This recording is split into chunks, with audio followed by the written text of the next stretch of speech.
We now return to the Storybook Hour. Today's adventure, The Last Man in the Universe.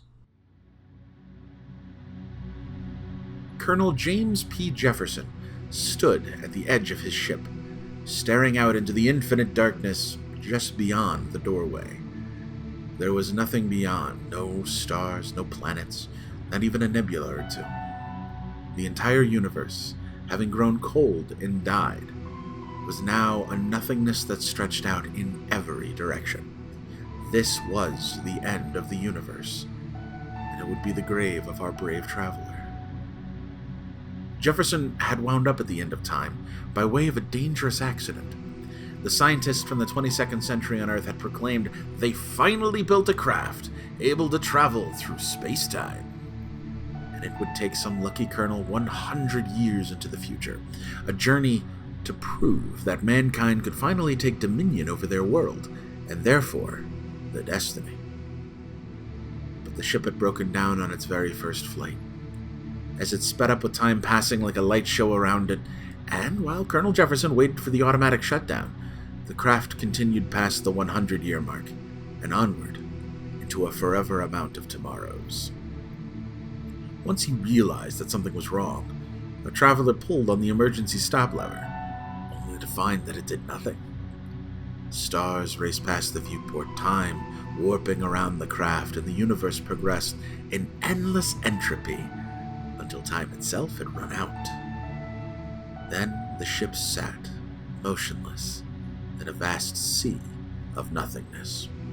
Scans revealed the craft had traveled trillions of years ahead, to the time when all the energy in the universe had finally run out. Even the black holes had died, cold and motionless. Time was dead. There was no way for the colonel to know how much time had progressed from the moment he stopped, but the internal clock indicated only several days had gone by while he worked through the emergency book in case of accidental time slip. But the human mind cannot handle the fact of no time. And soon our colonel was standing at the doorway to the universe, the portal by which everything that is and everything that never would be met. Wearing an EVA suit, shielded from the lack of oxygen, out in the darkness, Colonel James P. Jefferson took one large step out into the void. He floated for 100 beats of his heart, one of the many sounds the colonel could hear inside his suit.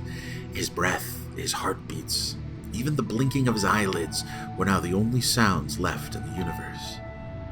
Jefferson reached behind him, but he couldn't feel the ship. He spun around, but there was nothing behind him. Having left the craft, he must have moved beyond its sphere of influence, leaving him the only thing left in the universe. Colonel James P. Jefferson, a human hero who stepped into a timecraft and traveled to the end of the universe. The final note in the opera of life. Jefferson closed his eyes, and he waited for death. Which was why the sudden tapping on his back did more than startle him. It in fact became the most important moment in human history.